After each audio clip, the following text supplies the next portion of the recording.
What if I tell you that your decision of whom to vote in the upcoming 2024 election does not only get affected by the media? आप कहोगे मैं पागल हो गई हूँ, है ना? क्योंकि आज तक के सारे वीडियोस में चिल्ला चिल्ला कर पूरे कॉन्फिडेंस के साथ यही तो कह रही थी मैं, लेकिन मेरी बात तो सुनिए। सिर्फ मीडिया ही नहीं, आपके आसपास के सारे लोग और वो लोग जिनको आप फॉलो करते हैं, वो सारे लोग आपके डिसीजन पर बहुत हैवी असर डालते हैं। ये हुई टू स्टेप फ्लो थ्योरी। 1944 में पॉल लाज़रफेल्ड और एलियो कैट्स ने ये थ्योरी इंट्रोड्यूस की थी। तो सीन ये है कि थ्योरी कहती है कि मीडिया से आया हुआ कोई भी मैसेज सबसे पहले ओपिनियन मेकर्स, जो हम में से ही कुछ लोग होते हैं, उनके पास आता है। फिर वो उस मैसेज को इंटरप्रेट करते हैं और हमारे पास मतलब मासेस के पास पहुंचाते हैं। So any message sent by the media reaches completely to its targets audience through two steps. अब ये ओपिनियन मेकर क्या भला है? ये वो लोग होते हैं जो कंसिडरेबली पढ़े लिखे लोग होते हैं, जो अपनी खुद की सोच रखते हैं और यहाँ वहाँ से अलग अलग इंफॉर्मेशन इकट्ठा करके उस सबको अपने हिसाब से, अपने समझ से, अपने बिलीव्स के साथ इंटरप्रेट करते हैं और फिर वो इंटरप्रिटेशन अपने फॉलोअर्स को यानी मासेस को शेयर कर देते हैं। इन लोगों की बातों में बड़ा वजन होता है और इनके फॉलोअर्स उनका कोई भी ओपिनियन, कोई भी डिसीजन किसी भी चीज के मामले में बहुत इंपॉर्टेंट मानते हैं। फिर वो इकोनॉमी हो या पॉलिटिक्स हो या सोशो कल्चरल सीनारियो हो या फिर फिलोसॉफी या लाइफ।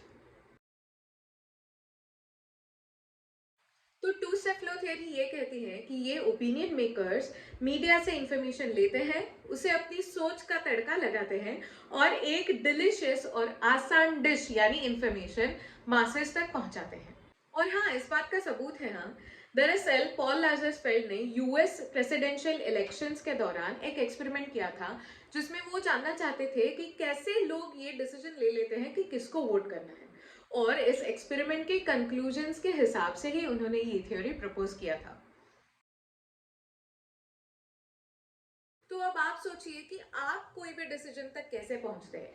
किसी भी चीज के बारे में आपका खुद का एक नॉलेज बेस तो होता ही है, पर आपके आसपास कई सारे इन्फ्लुएंसर्स होते हैं, जैसे आपकी फैमिली, फ्रेंड्स, सोसाइटी के लोग, social media influencers, politicians, experts, doctors, journalist, lot.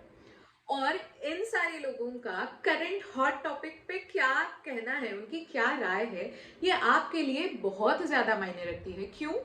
क्योंकि उनका ओपिनियन आपको आपका डिसीजन लेने में बहुत ज्यादा मदद करता है। इसीलिए कई सारे जर्नलिस्ट, एक्सपर्ट्स या डॉक्टर्स या सोशल मीडिया इन्फ्लुएंसर्स को हम फॉलो करते हैं, एंड स्पेशली पॉलिटिक्स के मामले में, क्योंकि वो सारी उलझने और कॉम्प्लेक्सिटीज को आसान तरीके से हम तक पहुंचाते हैं।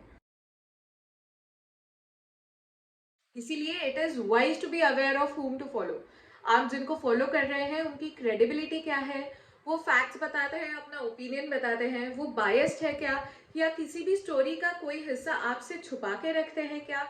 उनकी ओपिनियन और राय जानकर आपके खुद के नॉलेज बेस में और समझ में सच में कोई वैल्यू एडिशन होती है क्या, इन सारे सवालों का जवाब ढूंढना बहुत ज़रूरी है।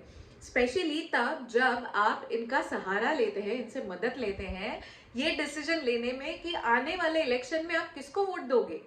I have talked about a lot of aspects of media that influence us and the society, और मैं जानती हूँ ये बहुत कंफ्यूजिंग हो सकता है। इसीलिए अगले वीडियो में मैं आपको एक रिकैप दूंगी कि हमने मीडिया, पावर और पॉलिटिक्स के रिलेशन के बारे में अभी तक क्या क्या जाना है।